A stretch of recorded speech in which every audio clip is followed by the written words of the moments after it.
Thanks for locking in with 77 Flavors of Chicago. We're your hosts, Dario. And I'm Sarah, and I hope you're ready to learn with us. Today we're talking about William Butler Ogden, Chicago's first mayor, and why he is important. Perhaps one of the most important people in Chicago's growth. And you're going to learn some stuff today. But welcome. New episode. How are y'all doing? If I didn't say anything right now, people would just think it's just you on the episode. Yeah, right. Yeah, right. Said Yeah. shit. Yeah. So what's going on? What's going on in the world of us? How you doing? I'm good. Just vibing. It was hot today. It was really hot, which humidity, I don't mind heat. I hate humidity. Yeah, that humidity is a pain in the ass. It's really horrible. It's Chicago temperatures and weather add a 75% tax in the form of humidity. Your ass, no matter what it is, if it's 60 degrees, add 75% on there. But I literally can't complain because we spent the entire winter talking about we want you to go somewhere. Yeah, I know, and that shit almost back. Look at us. I know it's almost back. No. Like I said last week, my summer has not officially begun yet. Yeah. My summer starts immediately after my birthday, which if you guys didn't know, if this is your first time here, this is your first time here. Or you just didn't give a shit to remember from last year, my birthday is August 18th. Hey, we had a troll on the gram say, why do you not like eggs? Dario mentioned you mentioned that if you know that if you know me, you know that I don't like eggs or something like that. And someone was like, why would I know that and why would I give a shit? I was like, who the fuck hurt you? Yeah, right. All right, bro. Literally, I responded. I was like, who the fuck hurt you? I swear, this shit get on my nerves. And they didn't respond. Yeah, of course, it's a bot. It's a troll. It's a person that don't have a life. It's not a bot, but it's a troll. Yeah. Anyway, but yeah. It's just crazy out here. How are you? I'm good. I got my camera, my dream camera. It's happening, y'all. Like this shit ain't a game, boy. I'm excited about that. Been talking about it all week. Also, more than all. Yeah. It's been a minute since they announced the shit, the Canon R5 Mark II. But also, this week was pretty fun. A lot of hanging out, a lot of kicking and shit like that. But like, I met a softball player. Yeah. At the AU pro softball field game, right? And old girl Charlize Palacios is her name, and what's crazy is I only found out about this girl I think this year. You know what I mean? Like this. She's definitely a woman though, but go crazy. Whatever, I'm 40. Everybody did girl, but you know what I mean? Like this young woman, she's a fun star. Young though, right? Yeah, she is young. Yeah, they're all young. Yeah, just fresh out of college, but. Damn. Good star. I mean, like, good player, very good player, actually. And what's crazy is, like, in my head, I'm like, never gonna be able to. I mean, whatever. It's just I'm a fan of whatever.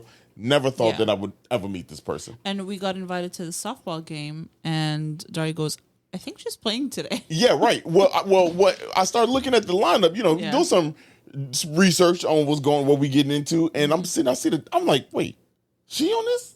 You know what I mean? Like she just got drafted to the team that was playing. Just got drafted, and y'all, we at this only her second game we saw. Yeah. Like, and it was so crazy how it all came together. And I'm sitting there like, honestly, what? she was like one of the best players today. She literally is like the best player. Like she was really good. Which not to shout out. I don't know anybody else, so I don't want to do that. make her career hard. I don't want to Caitlin Clark. You know what I mean? Like, but I think almost everyone, if not literally everyone, was just out of college. Most people, but some people were in the league for a little while. The league been going on for a little bit, right? Well, the league started in 2018. Yeah, but some of them players been playing professional, I think, and other things. So one girl had her 100th hit, her 100th hit, in the game. So obviously she had to be there. I don't know how long it takes to do that.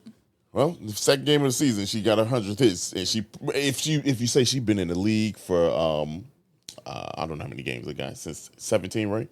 18 is when the league started. Mm-hmm. So 6 years, if she doing that, I can't imagine it took her all 6 years to get 100 hits. Right. So maybe she's been in the league for like 2-3 years. But anyway, it's beside the point. I met her.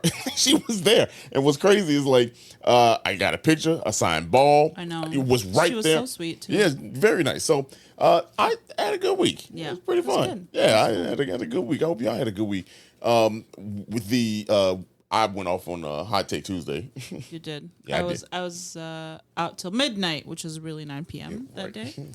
And Daria took over Hot Take Tuesday, most of it. Had to. That shit was fun. Y'all was coming. This was like one of the better Hot Take Tuesdays. Yeah, people were wild this week. Yeah, right. It was some interesting ones too. That's I think what got me. Yeah. It's like it was actually pretty interesting. Yeah.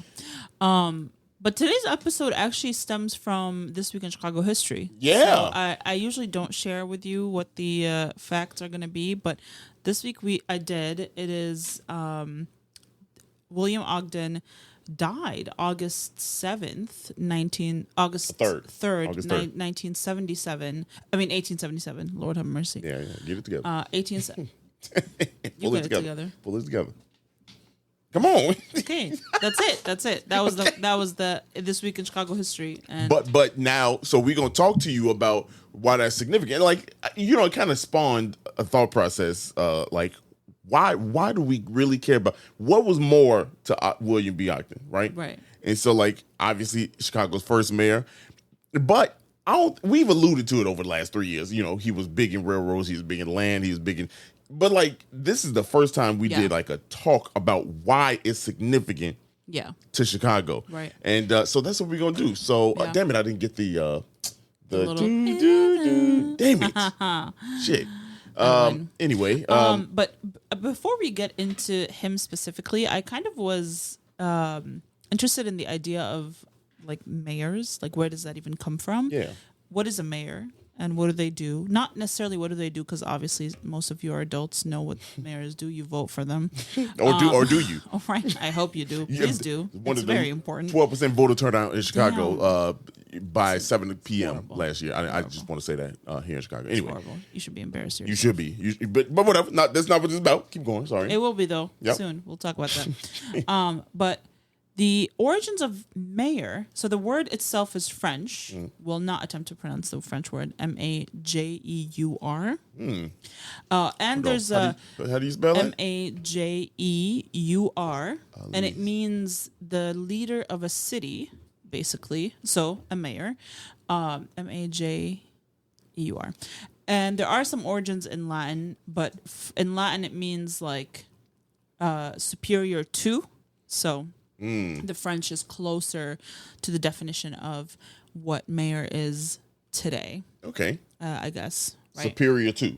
No.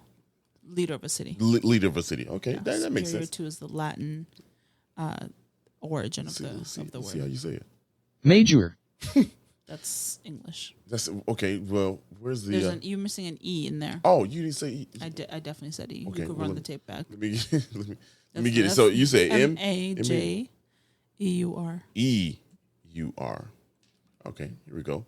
Let's see what they say now. So like mayor. We're coming up on. Well, this is crazy. Just play that video and turn down the volume until the ad is done, because we're playing it. I got it here. Here we go. We found one. We found one for you. We got to get this together. Force majeure. Majeure. Okay, majeure. Okay. There you go. All right. And it's the municipal head of a government, and it is the maximum level of civil authority within a city, basically. Makes right? sense.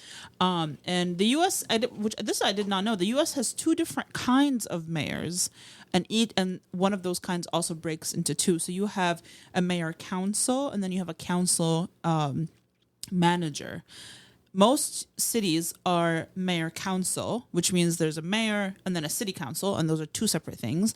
And then you have a council manager, which it is a council with the mayor being the number one seat, but everyone else on that council also got pulled. They're all the same level. So there's wow. Yeah, so that's how I understood from the explanation. So what cities are mayor council? So mayor council are most cities. I mean the other one. The other one, there's not that many. Within mayor council, there's two different kinds of mayors. There's weak and strong, and weak mayor and strong mayor. You know about I think that? is what it's called. No, it's not like literally. Mm-hmm. It just means like the pull they have, and it's like smaller cities like Maryland and Minnesota have weak mayors. Not literally. Yeah, right. We're not calling y'all out for being weak. Yeah.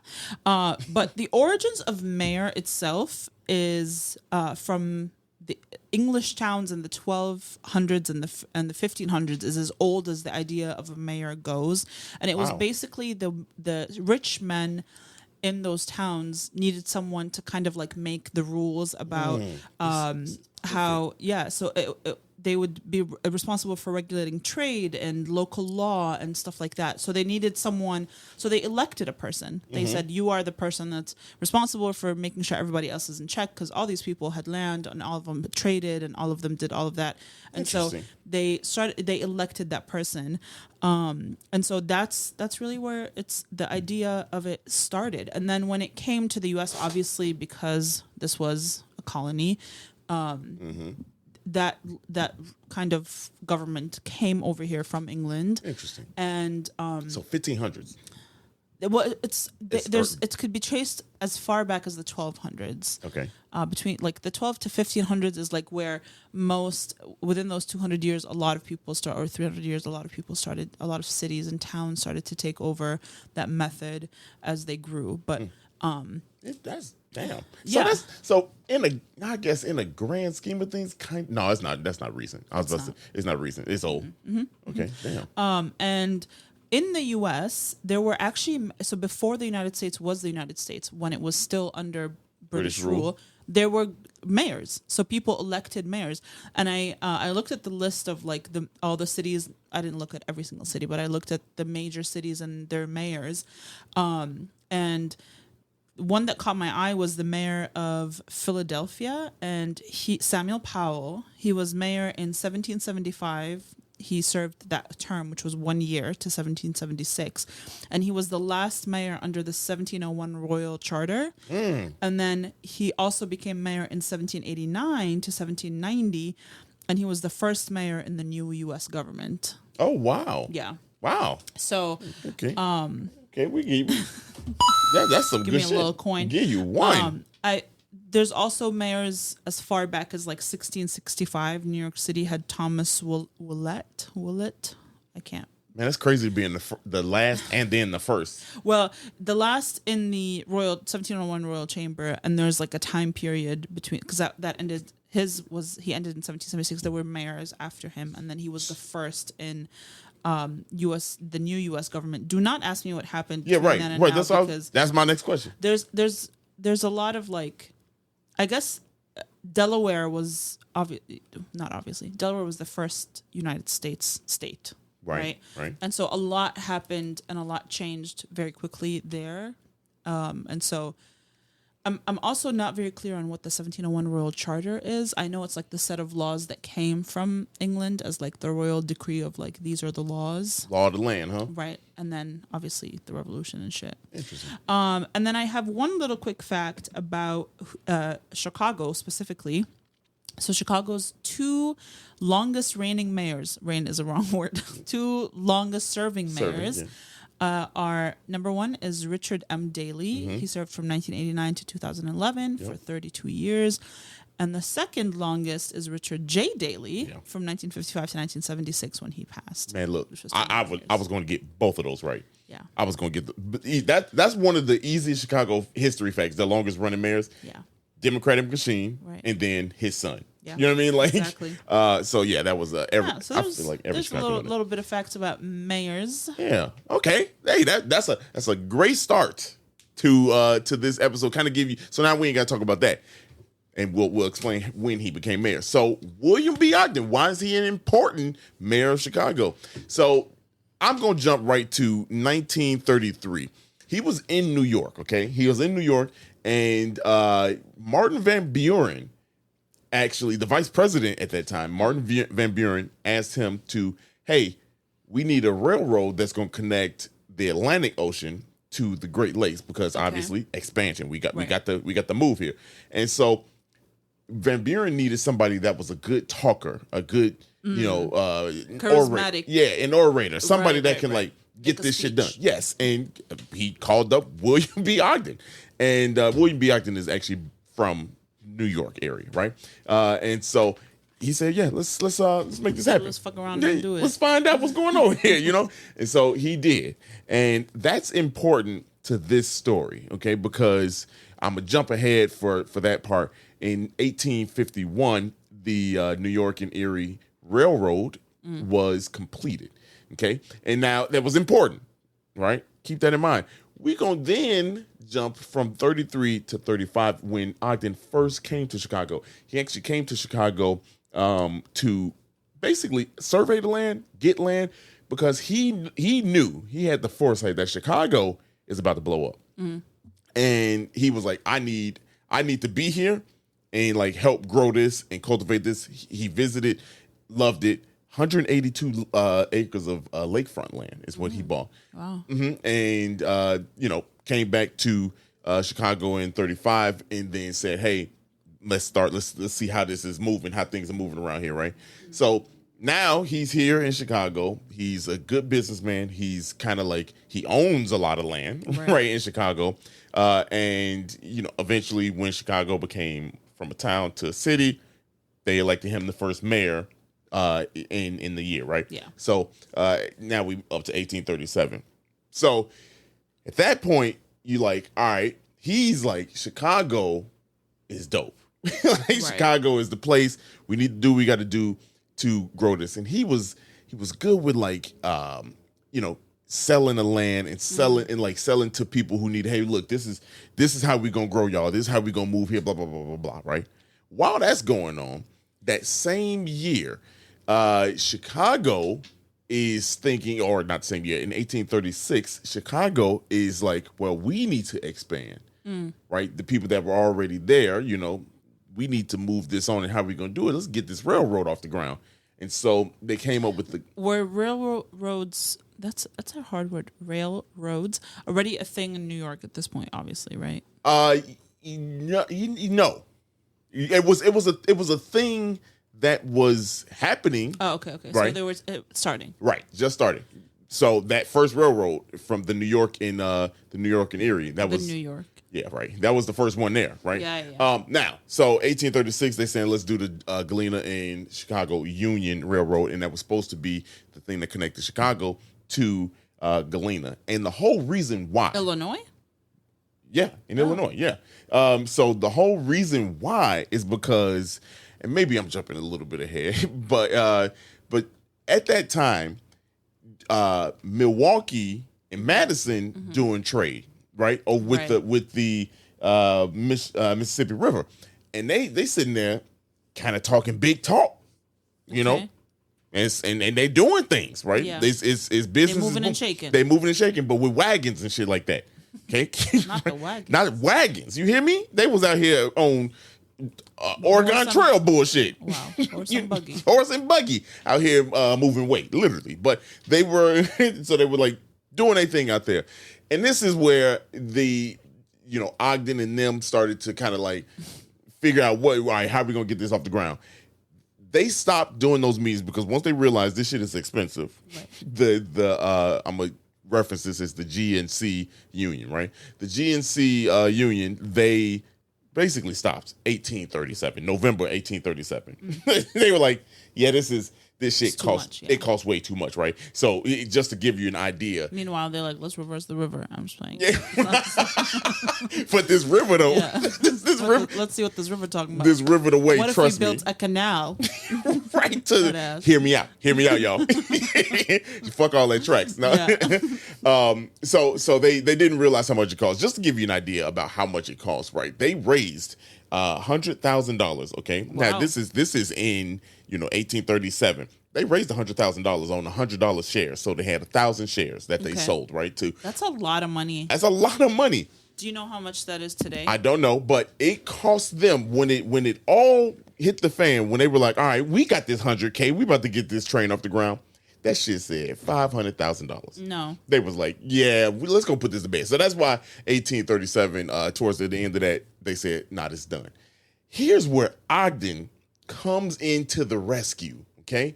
Because he believed in Chicago.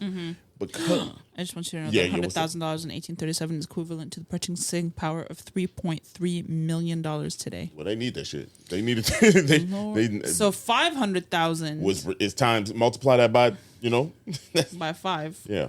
Shit. Yeah. For real. How much is that? $500,000? Yeah. Yeah. Ain't that what you looking up? Why isn't it giving me? Well, This is about 17 you million. basically multiply by 5. Yeah, so that makes sense. Yeah.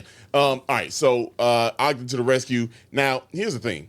Like I said, he really did his thing over in New York, right? And in order to like kind of help Chicago out and be like, hey, we need this, right? We need these tracks. He had to figure out a way. And the reason why he needed the tracks is because the newspapers were printing out trolling, the earliest trolls that we could think of. That, New York been trolling Chicago. Not New York. Oh. Milwaukee, I said. Damn. Milwaukee was trolling and putting in newspapers that, hey, we about to be the biggest city on Lake Michigan. No, they're not. And because they were moving stuff from Michigan, Madison, they were moving it to Galena to the river. Yeah. And so they had already been doing it, and they doing it faster than Chicago. They like, hey, look, so you can't catch these horses. Yeah, right. You ain't gonna be able to do that. So Ogden was like, nah, I believe in Chicago. He literally was like, I believe in Chicago. He wanted this vision to grow. He literally wanted Chicago to be what he wanted it to be.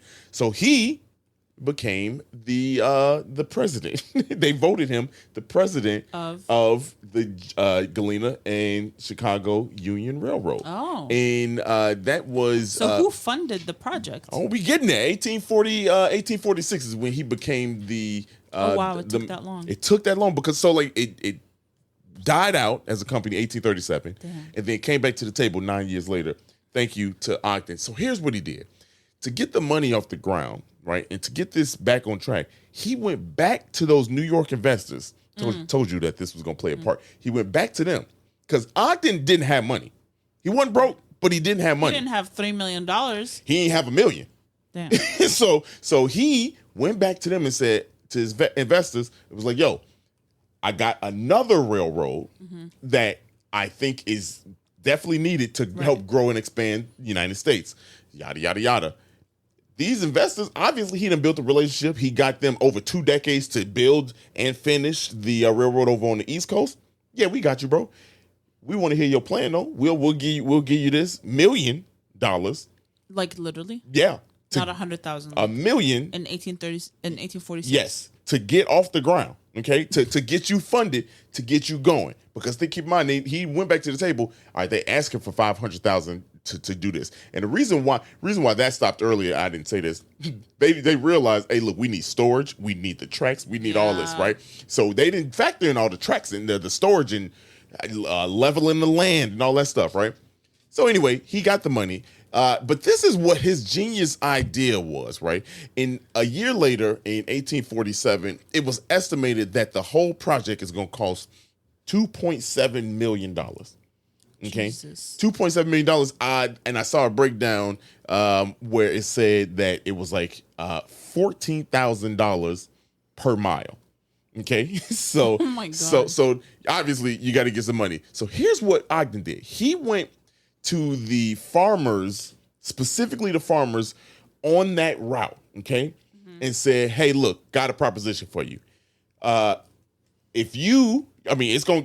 train is going to be good here for you because here's what you can do with a train and here's what it's going to do for you. He broke it down to the point we said, hey, adding a train on this route is going to save you $150 annually on your whole operation. Yeah. And if you invest $100 down payment right now, if you invest $100 down payment right now, the remaining balance, and you could pay off the rest of your stuff, the rest of that, the balance of, getting a fee over time as low as $2.50. If you could do that, you can have stock in this train railroad company when it's up and running. Okay. And so you start getting people like, all right, he started doing a lot of that breakdown, right? To the investors from New York, to the farmers. He started doing that breakdown. I was like, damn, they're like, damn, that do make sense. You know what I mean? Like, I could use this. Yeah. And so. Okay. Not to be that. I'm really surprised it was that expensive, only because we are still pre-Civil War. Mm-hmm. So, like, a lot of this labor was probably free.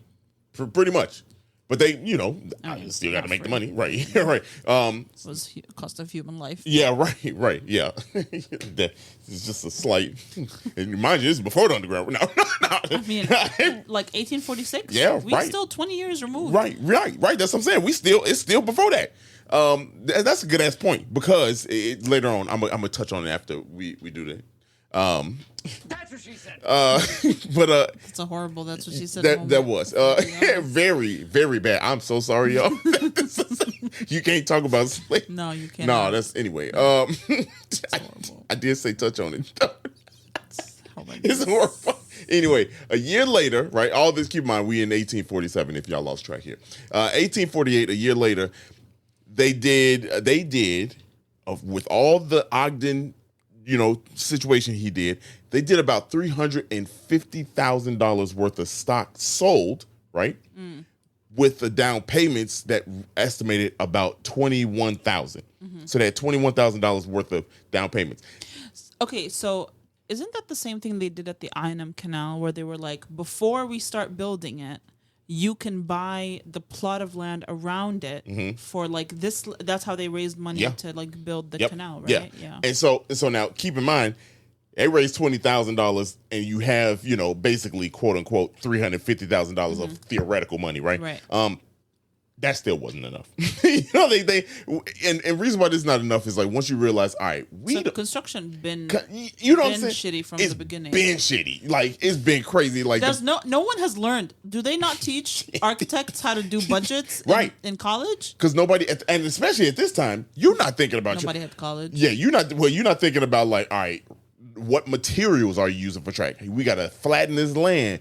Like little things like storage and like the rivets Somebody that was go into scooping off the top, I'm sure. Yeah, probably. I mean, was skimming the top and putting it right in their pocket. Ogden went back to the table. Like, don't worry about it. Ogden went back to the table and was like, "Man, we got $350,000," and his chairperson was like, "Oh, what? Word? Oh, do we? Oh man, shit! I need a new crib." So the concept was conceptually there, right? So they had kind of proof of concept, pre-concept. You see what I'm saying? So now that they know, hey, look, if we can get these people to put down stock and they actually doing it, and we raised $20,000 on down payments, this might be doable. So the investors continued working with them, right? They said, look, let's go. Here's what happened. The first tracks were laid. They didn't have a lot of money, and Ogden was dedicated to making us go to Galena. Basically, what he did was say, "Hey, look, we gonna start building," and they did. Took the money that they had, just start building where we could go. We'll find the rest of the money. And we're gonna find, and as long as we can keep doing, this marketing to the stockholders, we're gonna get this done. Some cost is real. You already invested so much, might as well.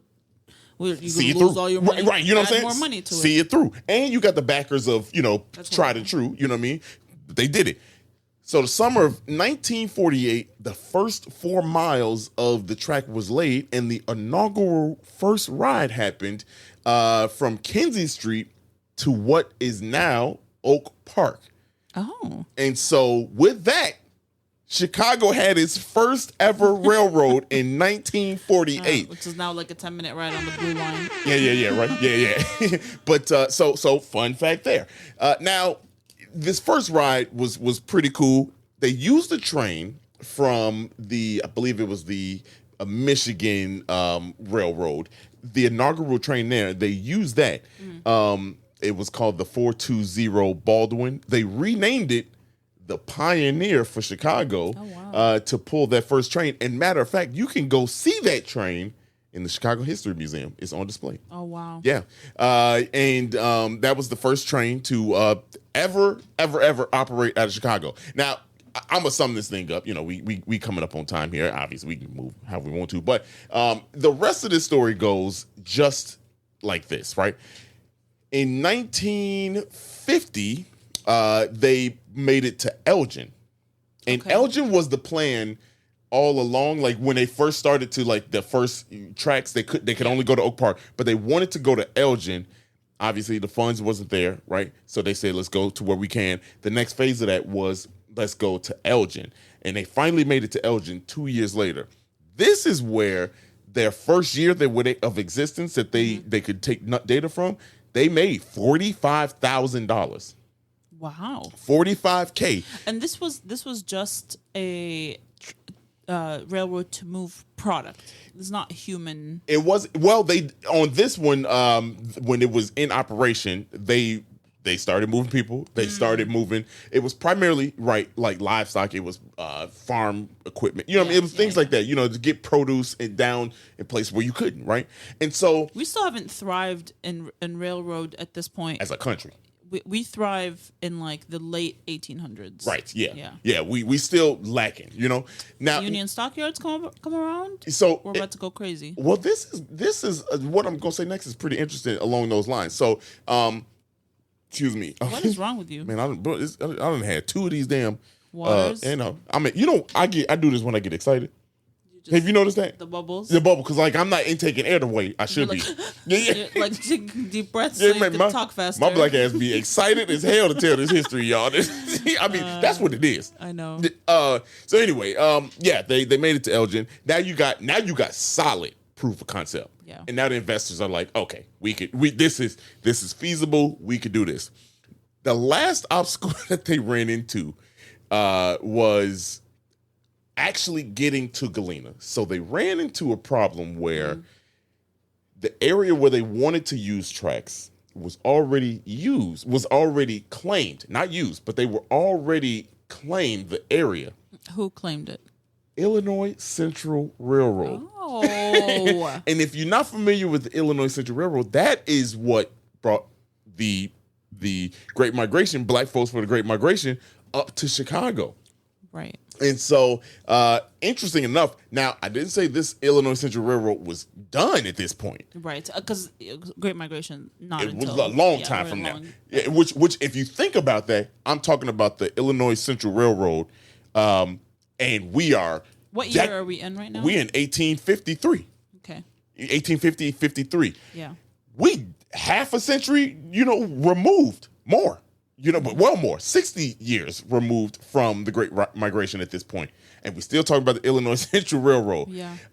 And not even tracks that's done at that point. Right. So the problem is that they were claimed for. And that was leverage, if you had a train, if you had anything of value, you're not giving that up. So right. Illinois Central Railroad was like, we're not doing that. Go kick rocks. Yeah, right. They basically said that. But Ogden and the company went back and was like, hey, look, y'all. Please. This is, basically, we trying to get to, to Galena. They didn't want to do parallel lines. I was going to say, could they have done parallel lines? They didn't want to. And Illinois Central was like, you're not doing that, right?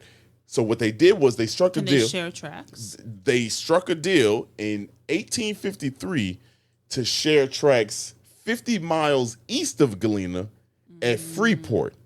And so Freeport, Illinois. So that's where they were like, all right, we'll give you these 50 miles, east.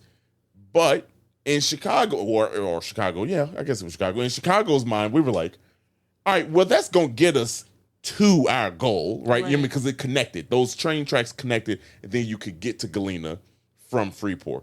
So they were like, we'll settle on that. And that's the story of how the railroad, Chicago's first ever railroad, made it all the way to Galena.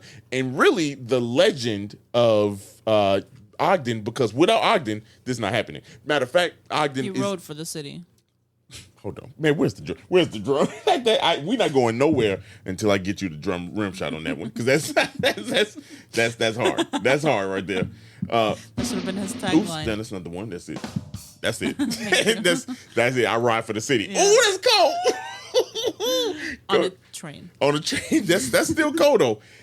But yes, that's basically how he did it. Now, the job was done. Obviously, he continued.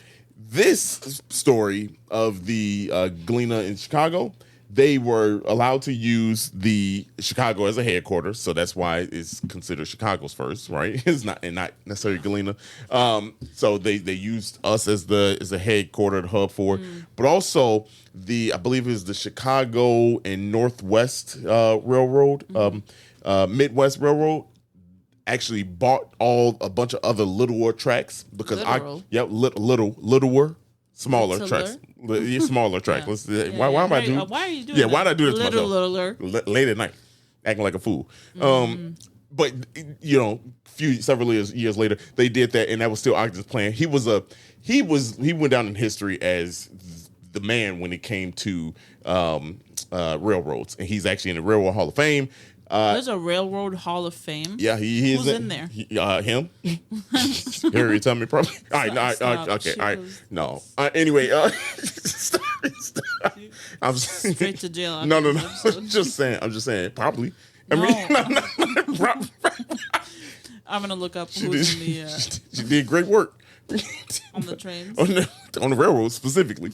Anyway, y'all, man, like they bought up the tracks to help expand you a more. mic. Yeah, right. To help expand. I want some new ones too. They're gonna be like, no, you know what it is? Spotify gonna be like, yeah, no, we can't put this on there. Hell no. But yeah. So there's some history about why William Ogden. I want to go to the Railroad Hall of Fame. I really do. It was in Omaha or some shit like that. Is it? I think so. It is in. No, Nebraska? This one says Galesburg, Illinois. Oh, Galesburg. Oh, okay. Well, cool. Well, this is the National Railroad Hall of Fame. Yeah, let's go. Let's pull up. Choo on them. Choo on them. Chicago's first. So y'all got a lot of history today. I bet y'all didn't expect all this. Anyway, I really like the story of William B. Ogden, and I'm done. Okay. Cool. Well, if you enjoyed this episode, please share it with someone you love. Okay. If you did not enjoy this episode, that's all right. Check back next week. We'll probably have something different or the same or worse, maybe better. We'll see you then. Bye.